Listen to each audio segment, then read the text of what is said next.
In 1914, Canada entered the Great War. English and French soldiers fought side by side in the first official bilingual regiment.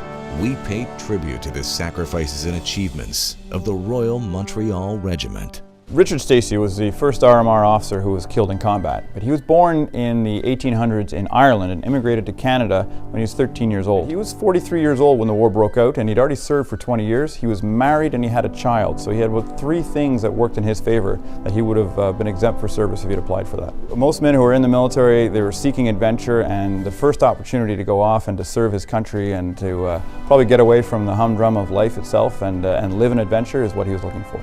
The Second Battle of Ypres was where gas was used for the first time on the Western Front, and it was Canada's first engagement major engagement on the Western Front. And that's where Richard Stacey lost his life. He was leading his troops up to the front, trying to bring them up into battle, and he was shot in the neck and died in a ditch by the side of the road by himself. One of the problems with that battle was it was a very fluid battle. People were moving around, there was chaos because of the gas warfare, and the troops moved all over the place. So Richard Stacey, literally, he died alone, and he was probably buried alone, and he would have been buried by troops that were not his own, so they didn't know who he was. He was he was buried in an unmarked grave, so his gravestone would have said, "A captain of the Great War for 14th Battalion Infantry."